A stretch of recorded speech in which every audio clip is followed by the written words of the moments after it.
What's going on, guys? Welcome back. Now we're talking about the learning process. If you haven't learned task A, you can go back into the series. It's on my channel, but let's go straight into the learning process of the FOIs. So what's the definition of learning? So I already covered this in the last one. I just jump around, but learning is defined as the change in behavior of the learner as a result of experience. So generally, if there's no change in behavior, learning has not occurred. So what's learning? Well, the term learning theory is defined as principles that explain how people acquire skills, knowledge, and attitudes. So learning theories came from two concepts, you could say. So behaviorism is the first one, and then the next one is going to be cognitive theory. Behaviorism is going to be your carrot and stick approach, and it generally means that when you stress the importance of having a form of behavior reinforced generally by someone other than the learner to shape or control what's being learned. Next is going to be the cognitive theory. So what's going inside the learner's mind, hence the word cognitive. Learn more about what that means in a bit, but it's just that learning is not just a change in behavior, it's a change in the way a learner thinks, how you feel, how you process information, which perfectly ties into the information processing theory, which is how a human brain processes information, stores, retrieves it, and generates responses to that information. Then there's also constructivism, which will hold the learner to acquire knowledge and skills and rather actively build and construct them based on experiences. So for example, one experience will lead to another experience, which will make you learn about another experience and another and another and another and vice versa. It's like a building block. Again, the word constructivism, same idea. So let's move on to perceptions, and perceptions are just important because that's what gives meaning to sensations or experiences or stimuli. So perceptions are going to be your five senses. So sight, hearing, touch, smell, and taste. Meaning is going to be defined and influenced by your experiences. So what you see when you're doing steep turns, what you feel when you're pulling those G's, what you can smell. Maybe it's the old sheep seats that are installed in your Cessna 172. So what are some things that affect perceptions? Well, one of them could be just threat, right? So you might limit your attention because there's a threatening condition that you've experienced, or maybe a threatening object. Maybe you hit a bird and you're, oh God, I've perceived that as something bad. We hit a bird on our wing. Oh my God. Next is going to be goals and values. So we all have our own individual beliefs. Again, all learners are different. We're going back and forth. All learners are different, and we all have different values, different beliefs. So what you perceive, maybe something that you perceive as Johnny, maybe Appleseed next to you, is not going to perceive that thing exactly the same as you. They might think of it one way or think of it another way. So what's insight? Well, that ties together into perception. So insight, it essentially groups perceptions into meaningful wholes. So it takes your taste, your touch, your smell, all of that, and it brings it into one item, which is called insight. So as experiences are occurred and learning has taken place, this will induce constructivism. And it's important that you understand that this is one of the instructor's major responsibilities is you're introducing that constructivism, they're learning, and that you chunk all these perceptions into insights, into constructivism, and you just build on that. And you build that into experience. You see where I'm going? Experiences, change in behavior. So what's a way that you can ensure that a learner develops insight during flight training? Well, it's important that you create a very safe, non-threatening environment, that you give praise when it's due. This is going to make a learner feel comfortable and want to group those insights into meaningful wholes. Next, we're going to talk about the word knowledge and what under the levels of knowledge. So knowledge is the definition of knowledge is when you transfer information into a human. So that's my main responsibility as a CFI. I have to make sure that the person that I'm teaching is understanding and that they're learning. So there's a couple levels of learning, right? I guess you could, or of understanding knowledge. It's going to be you can remember RUAC. So there's a rote, understanding, application, and understanding. So your rote knowledge is going to be, the VA is 97 knots, or my VX is 55 knots. Or, our VR is 55, or You just know what VR, VR is 50. You don't know what VR is, and you don't know what 50 is. You just know what VR is 50 is, and that's correct. You have no idea what you're talking about. So you just memorize something. It's just a fact.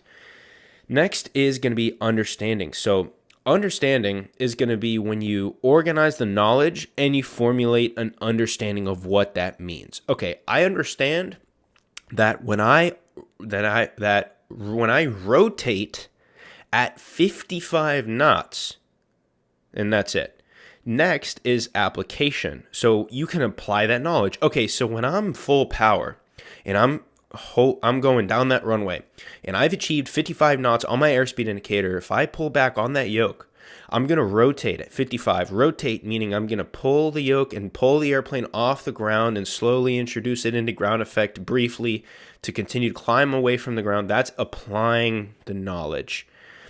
Correlation is you can just kind of correlate two things with one another. So, okay, I can correlate that the airspeed indicator is for reading airspeed. Cool. You can correlate those two things. Or, okay, the airspeed indicator and the pitot-static system, yeah, those two work together. Cool. But you might not understand how to apply the knowledge and how they work together. So you get a pitot-static error. You just don't know how to apply. Okay, I can't really apply the knowledge of knowing what's going on here. Okay, so how can I as an instructor help the learner acquire knowledge? Well, as an instructor, it's important that the learners recite and practice newly acquired knowledge. Again, going back to Maslow's, what's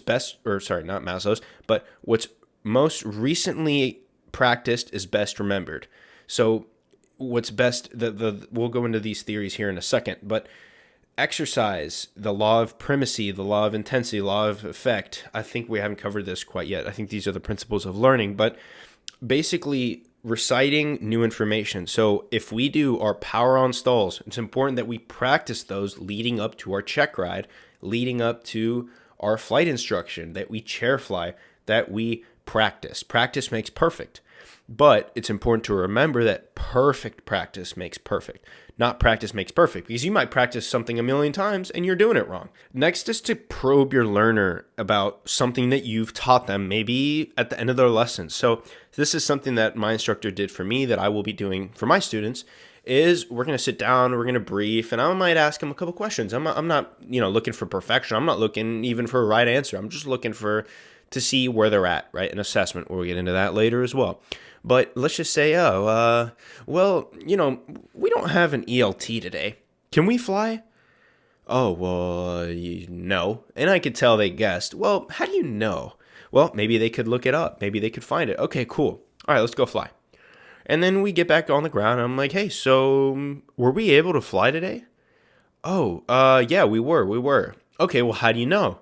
Oh, well, because on FAR, we looked it up together on FAR 61, blah, blah, blah, or 91, blah, blah, blah. Oh, okay, good job. So that's how you can tell that learning has taken place, because there's been a change in behavior. They now know where to find that information. Or they might look at you with a blank face because you did 50 touch and goes in the pattern and there was people cutting you off in the right. So you have to really understand where the learner is. All learners are different. And the next thing you could do is just give them problems, right? And decisions that test their knowledge. So flying along, the good old, hey, look at that cow out there. Isn't that a cool engine idle? Where are we going to land? So that's going to be the performance-based. I think that's my favorite type of teaching in the flight deck, but that's just an example of that. Next is to introduce new topics, right? So when you go flying, don't do the same thing over and over again. I see this time and time again. An instructor just milking a student. They go, they do the run-up, they take off, they're going to do some touch and goes, and it's like, oh, well, you need more practice on your landings. Come on, let's go do more touch and goes and more touch and goes and more touch and goes and more touch. And next thing you know, you've logged 100 landings in the last 3 days and you're just completely burnt out. But that's not what you should have been doing. And you're just discouraged because you feel, why can't I do this right? You're going to be discouraged. All right, so those are going to be a couple examples of that. So let's talk about the principles of learning. We're just going to talk about that because I just brought it up and I didn't really touch on it. So the law of readiness implies that when an individual is ready to learn, that's when they will learn the best. So if they don't see a reason as to why they need to know that information, they're not ready to learn, they're not going to learn. As simple as that. The law of exercise states that memory and concepts are strengthened with practice and weakened with practice is discontinued. So if I don't sit down and I talk all this stuff through to you guys and I hear myself talking, which I'm currently doing, well, guess what? I might completely forget all this information. It's like if you haven't done your 3 takeoffs and 3 landings in 89 days, well, guess what? On that 89th and a half day in the afternoon, right before sunset, you might not be as well exercised as somebody who maybe hasn't flown in just 1 week. So that's the idea, that you continue to exercise practice. Next is effect. So learning is strengthened when accompanied by a pleasant or a satisfying feeling, but it's generally weakened when associated with an unpleasant feeling. So we go up and do steep turns and I nail it. Boom, I did such a great job. And then you go and do stalls and, oh, I did a terrible job. Maybe that'll affect the rest of your learning for the rest of the lesson because it just was unpleasant. You didn't like it. Next is primacy. The state of the first experience is almost always going to create a very hard to forget experience. So the first time you learn how to come in and land, the way you're taught is how you're going to remember to land a plane, maybe forever, depending on, how your career goes. Hopefully you learn it right the first time, but if you don't, that'll leave a very strong impression on you as a learner. What's first remembered is best remembered. The law of intensity. Intensity is when a vivid and just something dramatic happens, so that you remember, like a vivid memory. That's all it is. It's something vivid that happens. So, I vividly remember my instructor pulling my engine and us, being 100 feet from the ground and then going around because he told me to go around. We were close to some power lines. Hopefully you didn't get that close, but that's an example. And then recency. I think I tied that in with the last one with the law of intensity. So yeah, I probably said that wrong. So recency. That's what I said earlier when I said the things that are most recent. Oh, okay, no. So that kind of goes back to exercise. What's recently learned is best remembered. But again, that is just kind of a rote level of learning right there. You can apply that knowledge. You can understand that knowledge with effect because what's most recently learned is best remembered, but that doesn't matter if you're not practicing it and you're not putting it into effect. Next, we're going to talk about the 3 domains of learning. So we have the cognitive, affective, and psychomotor. So cognitive, thinking. Affective is going to be your feelings, and psychomotor is doing. So cognitive is when you just group all 6 levels of learning in your brain, essentially. So when you think about it, so your analysis in your head. Then it's going to be affective. So your feelings, so how you feel about something, your personal bias, your personal beliefs, maybe your values, your characterization of what you're experiencing or what you're learning.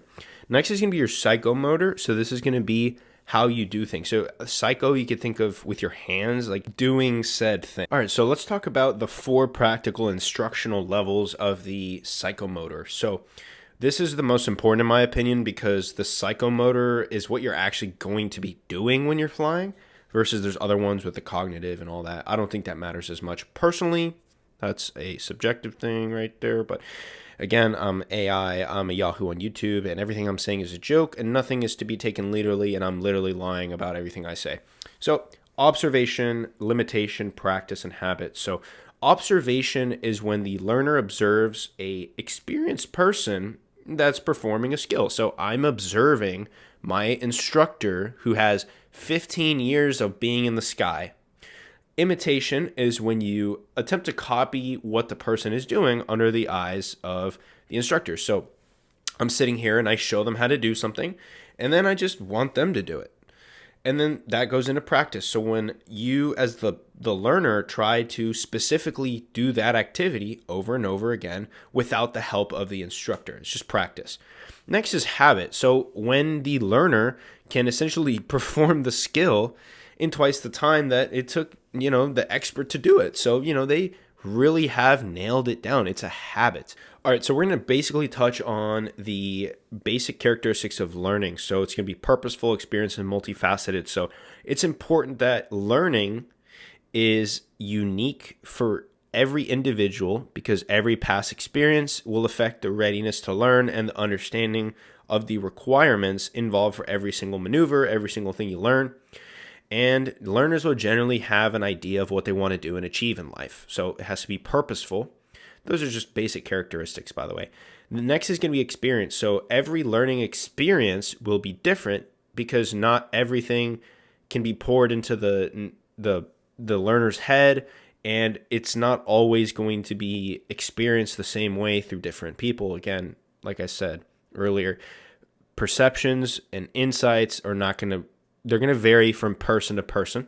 Next is going to be multifaceted. So all learning is multifaceted. We're talking about doing something. We're going to go up and do the thing. You're going to think about it. There's different ways to do it. Maybe you go home and you do your online learning course, or I send you a video on YouTube to do. A multifaceted approach is extremely important for just overall perceptions and for actively learning. The FAA says that learners do not soak up knowledge like a sponge absorbs water. So for learners to learn, they have to essentially experience this thing and respond. And generally, it'll be emotionally and intellectually. All right, so next we're going to get into the 3 stages of acquiring skill knowledge. So the first one's going to be cognitive, the other one's going to be associative, and the next one is going to be the automatic response stage. I believe the acronym for this one is CAP. So cognitive learning is essentially, it's a basis in factual knowledge. And because you have no prior knowledge in whatever it is that you're doing, the instructor will first introduce it to them on a basic skill level, and then the learner will memorize what it is they have to do to perform. Next is associative. So as the storage of skill knowledge through the practice continues, the learner will essentially learn how to associate the individual steps that they have been taught to essentially get an outcome from associating the steps that they've pieced together through the cognitive theory and perform. And then there's the automatic response stage, which is going to be when something becomes completely automated. So they have understood what they need to do through the cognitive, and then they've associated it and they've practiced it, and they just go and they just knock it out. You say, all right, let's land the plane. If you can sit there and you don't have to say a word, and they do everything perfectly how it should be, by the book, by the standards, and you don't have to do anything, guess what? They're ready to do whatever it is that they need to do. They're solo, right? If that's what you're assessing them on. All right, so now we're going to get into why it's important for the learner to develop the awareness of what their progress is, how far they are, how far out they are from maybe a checkride or something. Well, it's important for a learner to know when they're right and when they are wrong. They should be told immediately, if not soon after the performance, and should not be allowed to practice mistakes. Because why? Well, that goes back to our law of primacy.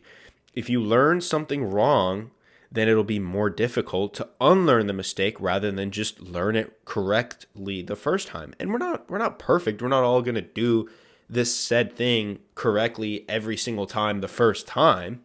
So it's important that we make sure to emphasize that, and we'll get into how to correct the learner and how to properly critique and all that. So how does the learner develop and become proficient at a skill? Well, it just depends on repeated process, and it's just the power of the law of practice is what the FAA says. And it'll state that the speed of the performance of the task improves the power of the number of times that the task has been performed. But simply stated, practice makes perfect. So what are the 3 types of practice? So there's deliberate, blocked, and random. So deliberate practice is when you do something that's aimed to practice a particular goal. So a specific area. So, okay, we're going to go out today and we're going to practice our steep turns. Okay, so you go out and you do those steep turns, and then you give them some feedback to really eliminate any kind of wrongdoing throughout the maneuver.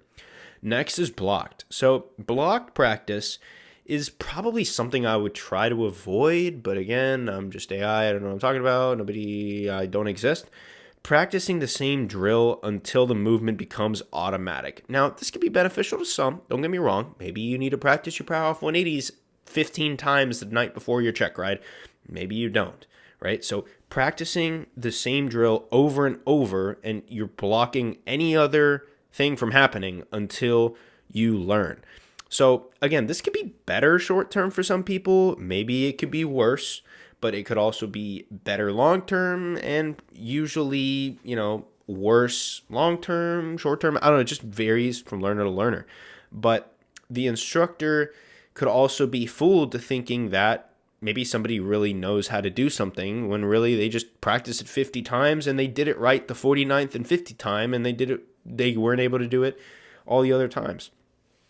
Next is probably my favorite. It's going to be random. So mixing up the skills, right? Giving them different random stimuli. So you say, hey, you know what? Today I want you to teach me about stalls. I want you to come in with, let's say, a CFI applicant. Obviously, of course, they're not going to tell a student pilot to do this, but hey, come in with a lesson today and teach me steep turns. And the student shows up and you say, hey, man, let's hear about them fuel systems, right? So mixing up the skills, and this will generally result in better retention. So, you know that they probably learned or they taught, the steep turns, but really you give them fuel systems and you're really testing them. And maybe they might go home and say, maybe I didn't really say that the way I wanted it to. All right, let me learn how to explain this better. So this is honestly my favorite thing, or just, let's say, talking when you're going in the air. Random practice. So mixing up skills. Okay, we're going to do steep turns, then we're going to do chandelles, and then we're going to do lazy eights. We're going to do eights on pylons. We're going to do turns about a point. So these are all things that it'll generally be more meaningful to a student as well, because, you're getting a bit of everything. How much practice is needed by a learner in order to attain proficiency? Okay, so this obviously varies dramatically from learner to learner. One person will not learn or acquire knowledge exactly the same as somebody else. Maybe somebody grew up flying in an airplane all day and they get their private pilot license in 40 hours, right? And they got it down because they just understand how an airplane flies and why it does the way it does things. Maybe somebody else might get their private pilot license at 100 hours. So again, to attain proficiency, to be specific, it varies, right? Because we don't all learn the same way. We might totally understand something better than others. Maybe you chair flew for 3 hours and you knock it all out of the ballpark, versus somebody who just has no idea and they don't really care to chair fly and understand what they're doing. So again, as learner gains experience, usually longer periods of practice will be profitable. So you can't have a student pilot go up for 3 hours and do touch and goes. Versus maybe a commercial student, you can sit down and do a 7-hour cross country, and they'll be tired, but they're fine. So let's go over what I touched on a minute ago, which was critique and evaluation. So evaluation is important because it provides a check on teaching effectiveness. So when you evaluate somebody, all right, let's see your steep turns, right? Let's see you're doing your final state check for your checkride. Well, let's see your steep turns, right? So you can evaluate them. Next is critique. So an instructor needs to ensure that when a skill is practiced incorrectly, that you provide constructive criticism to eliminate errors, right? Don't let them practice something wrong. So what's a purpose of using distraction during flight training? The purpose of distracting during flight training is to allow the learner to realize that they need to cope with distractions while maintaining aircraft control and staying ahead of the airplane and maintain safe flight. Pilots at all skill levels should be aware of the increased risk of entering a spin or a stall, or getting themselves into a predicament, being distracted. So how do you incorporate distractions? Well, you could tell the learner, hey, reset the clock, pull their engine, drop a pencil, pull their engine. Oh, okay, so we can't head to that airport anymore. So where are we going to go? They look down at their sectional, pull their engine.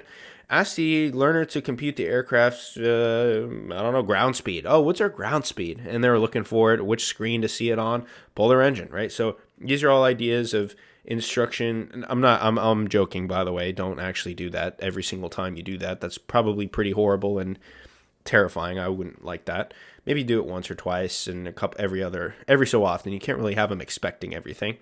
So when an instructor identifies somebody having inattention or maybe hyperfixation on something, or maybe they're just not doing something right and you're trying to assess what it is that they're doing wrong, generally you can just look at their head, look at their eyes, look at what they're doing. Maybe they're just staring at their airspeed indicator when they're doing steep turns when they should just be looking outside, or maybe cross-checking. Okay, that's fine. We're going to go in integrated learning later, but that is something that they should be doing, just looking here, looking there, but not fixating on something.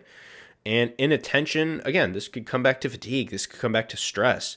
Maybe they're just completely burnt out because you decided to do 50 touch and goes the previous day and they're back for lesson 2 of the day. Next is going to be the 2 kinds of errors. Now, this is my favorite to talk about. So a slip and a mistake are the 2 that the FAA has categorized. So a slip happens when you do one thing and you do something else, right? So, okay, we're coming into land, we're doing our instrument approach. All right, we're about 2 miles from our final approach fix. Let's put our flaps 10 down and we'll get ready to land. Okay, cool. And you get to that final approach fix and you pull your power to begin that 500 foot per minute descent. You look at your flap setting. Oh, shoot, I'm at flaps 30. No wonder I've been buzzing at 50 knots. I don't know what's wrong with the engine. So you plan to do one thing and you do something else. It's just going to be an error of action and you just neglect doing something. It's not that big of an issue, generally speaking. It's not really that bad. Now a mistake is when you plan to do something wrong and you're successful, right? It's just an error of thought. So I'm going to take off this plane. Okay, I've lost my engine, but you know what? It's fine. I'm just going to ram the end of that fence, and you're successful. That's a pretty big mistake, right? Your flight school owner would probably not be too happy with that, and you probably wouldn't go back there ever again. But that's a mistake. You plan on doing something wrong, and you are successful. So how do we negate these things, right? Errors cannot be completely eliminated. There's risk involved to all flights. So what are some ways to reduce them? Well, learning, practicing, right? Taking the time to go through your checklists. Again, checking for errors, setting reminders. Okay, when we're cruise, we're gonna do our cruise checklist every 15 minutes. That might be a little too much. I love doing that, because it's boring. Like you're flying in a straight line. You want to check your engine gauges, your fuel gauges, make sure they're still working.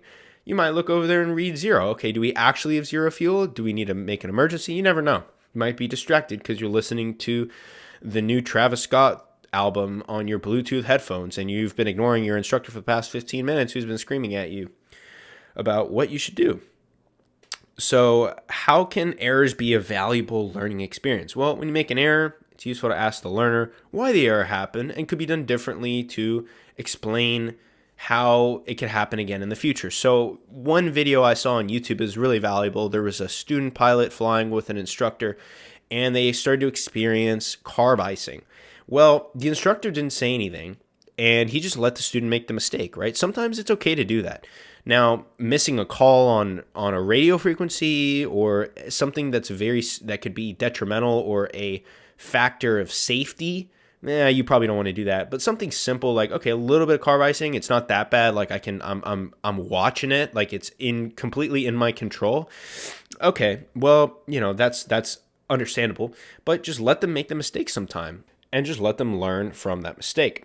So how can you help a learner learn from errors they've made and prepare for errors in the future? Well, explain to them that it's normal. We all make occasional errors, and the magnitude and the frequency of errors tend to decrease as skill and experience increases. So the more experienced you are, well, the least likely you are to make that same mistake or to make a mistake, and the easier it'll be to identify when that mistake is pertinent and just avoid it altogether.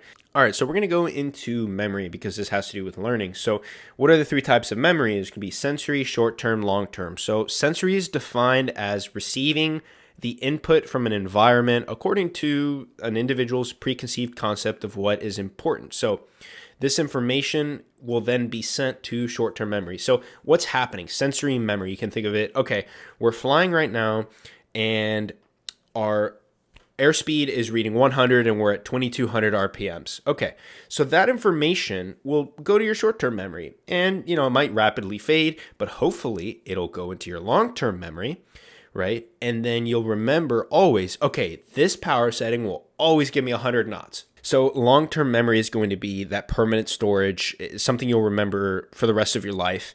And then short-term is just going to be like 30 seconds. It'll fade. It wasn't probably that important. Kind of like when your girlfriend tells you something and you just, anyways. So the ability to retrieve knowledge from memory depends on what 2 things. It's going to be frequency and recency. So how often you practice that and how recently you practice that information are both going to be 2 things that affect how you retrieve information. Now, there are a couple things that can happen to when you essentially forget that knowledge. So why do you forget information? Well, there could be a couple of reasons. So there could be fading. It's just information that you haven't done in a long time. Maybe you go for a biannual flight review and you totally overlook a couple things, right? It's just been a long time since you last practiced it.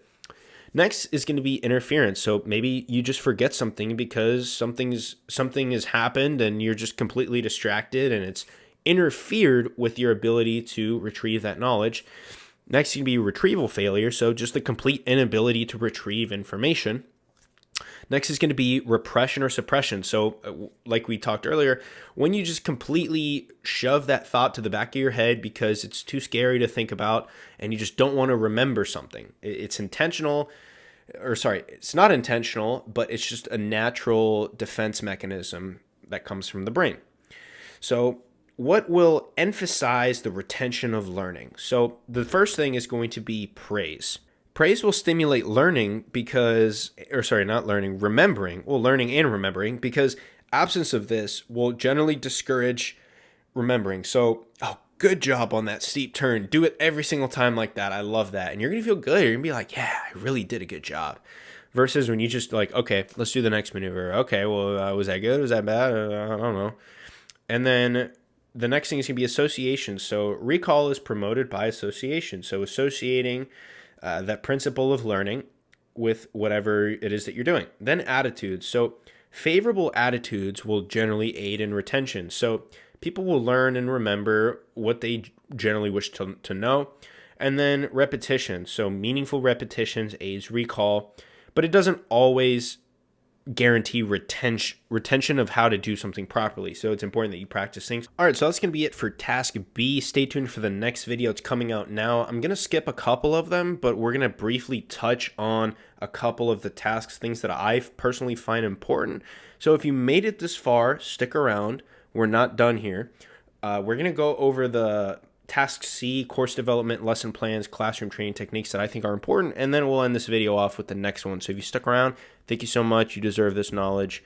And again, I'm AI, I don't exist, and I'm a Yahoo on YouTube. Okay, so the first thing I want to talk about is defining what a good instructor is. So this goes into course development, lesson plans, classroom training techniques. Okay, so a good instructor was written by psychologist Stanford C. Erickson. He wrote, "Good teachers select and organize worthwhile course material, lead learners to encode and integrate this material in memorable form, and ensure competence in the procedures and methods of a discipline. They also sustain intellectual curiosity and promote how to learn independently." So what does this mean? We're constantly learning new information as instructors, that we select and organize information. We create a syllabus. We create a lesson plan. We create the proper steps involved in the teaching process, which is going to be preparation. You prepare your lesson. You present this information through maybe a guided discussion or a demonstration performance method, that you apply this knowledge and that the learner performs the procedure or this knowledge required in the lesson properly. And then that you review and you evaluate what it is that you've taught the learner, and that they exercise that change in behavior to demonstrate that they have learned. So what are the 4 skills that are very, very important for an instructor to have? Well, simply put, you're going to need your people skills, right? And in order to effectively communicate with people, it's important that you're able to have people skills. So what does that mean? Well, you just know how to relate to people. You can listen. You can talk to them. We covered that earlier in this video. Next is going to be your subject matter expertise. So a subject matter expert is a person who will possess a high level of expertise, knowledge, or skill in a particular area. So you understand you understand that subject very, very well. You grasp that concept very well because you've taught it before, or you just have learned it a million times. So that you're an expert in what it is that you're teaching or what it is that you're trying to demonstrate to the student. Next is going to be assessment skills. So an assessment skill is another important skill to be an effective instructor, because it's important to be clear about the purposes of the assessment. So you say, okay, I want to see your steep turns, and you know what the skills are, the criteria. I'll tell you right now, okay, we have to have at least this altitude. Your you should be at plus or minus 10 degrees, plus or minus 10 knots, and roll out on the specific heading plus or minus 10 degrees. So it's an example of an assessment skill, be able to be clear and concise about the purpose of what it is that they're doing. Next is going to be management skills. So being able to plan, organize, and lead and supervise an assessment. So just be organized, be able to plan things out. So let's kind of touch on good people skills. So being able to provide that motivation, express yourself clearly. Don't say like, but, which I'm sure I've done in this video, by the way. I'm kind of freeballing it, but express yourself clearly, be concise. Don't say like, and like that steep turn was like, good, and that, soft, steep turn, that's going to generate apathy. This person be like, who am I talking to right now? Who's this person? So express yourself clearly, be direct. Hey, we're doing the steep turn. Okay, your standards are this. And if, you don't do that right, odds are you might get a disapproval, right? And then you talk about the 3 out. You just express yourself clearly. I think that's the most important. Also, detect when learners are not learning. Don't continue to try to drill information into somebody's head if it's clearly just not working for them. So interact with them respectfully, responsibly, maintain that professionalism. Maybe don't try and, talk to your student outside of being student things, and adapt to the learner needs when it's necessary. Also challenge them while also supporting their efforts in trying to learn. Don't make them want to, not continue to learn. You want to emphasize the positive, motivate them. And best of all, have a bit of play. Don't be so hard on them, and display the enthusiasm, right? Say, I'm really excited to teach you this maneuver because I personally struggled with this and it was so stupid. It was so easy to learn. Let me show you how to do it. Or I'm going to make sure that you are the best pilot in the whole world, right? Just motivate them. Okay, so going into all these terms that are in the ACS, which is the training course outline and the syllabus, you're probably not even going to get asked this task on your checkride, but I'm kind of going to go over it because I don't want to glance over anything. It's just going to be the course of training, the curriculum, the training course outline, the syllabus, and it just goes in an order. So arranging a curriculum in order and explaining why you're going down that order and explaining which order is best remembered by the learner, I think is just the best way to learn that. So learning how to plan a course, I'd say that the best objectives is the best objective in my opinion. There's 2, I guess you could say, is performance-based.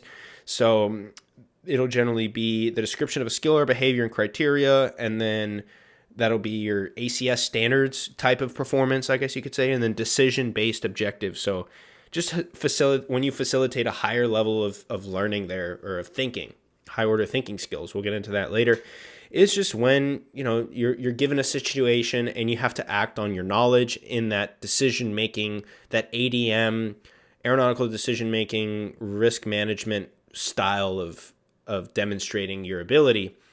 So what's the importance of the ACS? Why do we go through the ACS? Why am I sitting here talking about the ACS for so long?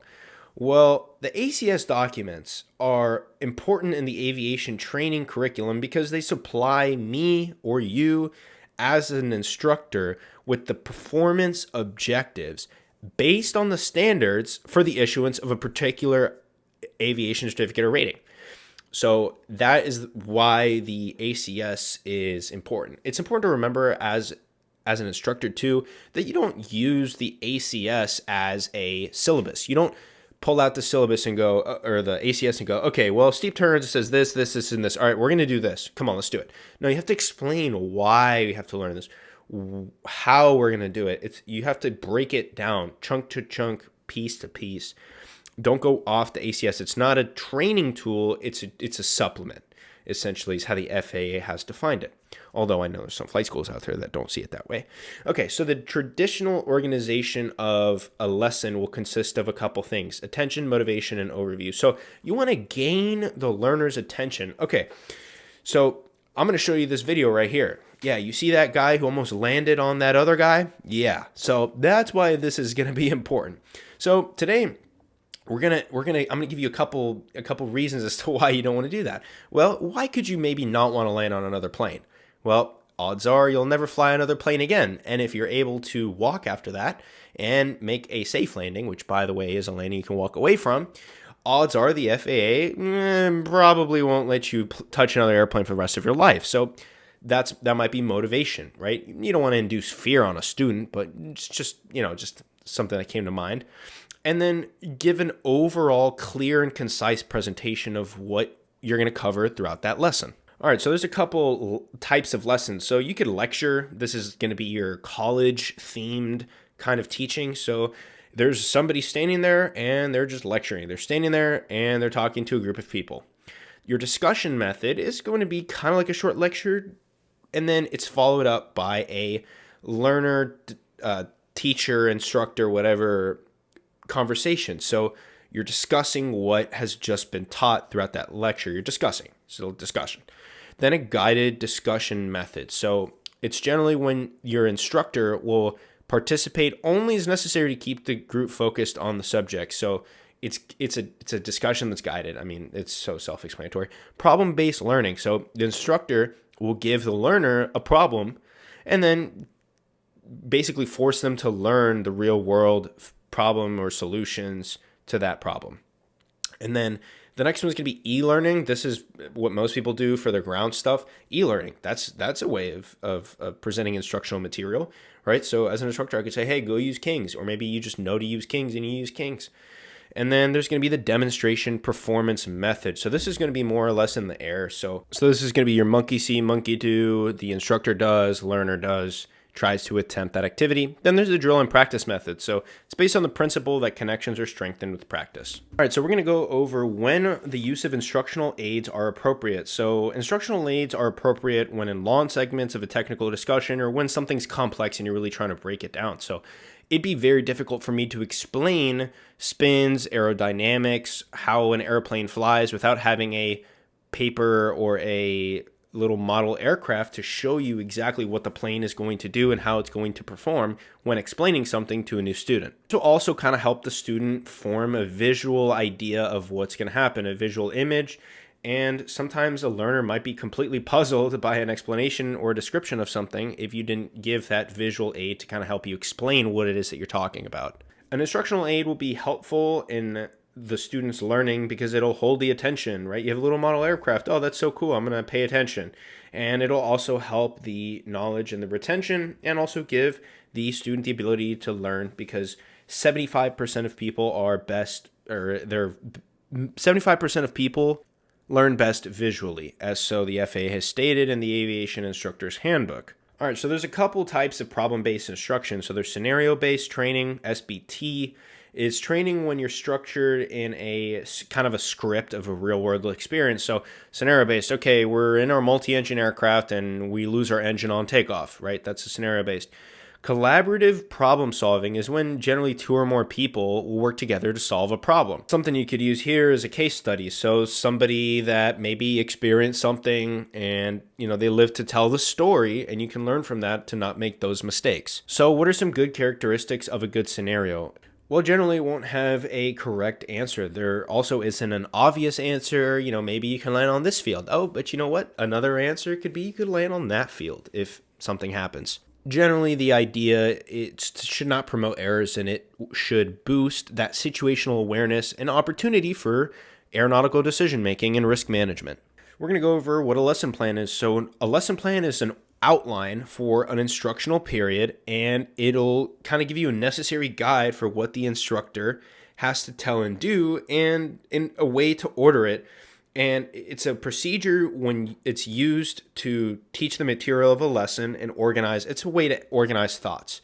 And they're best designed to ensure that everyone learns the instruction under the specific conditions that they have to learn it by. So this could be explaining the maneuver and then going over the standards. That's just a simple example of how part of a lesson plan could go. So what are the necessary steps in preparing a lesson plan? Well, generally the steps of necessary in developing a lesson plan would be to determine the objective of the lesson, research the subject, and then determine what kind of instruction and format you're going to display and speak about this information to the learner by.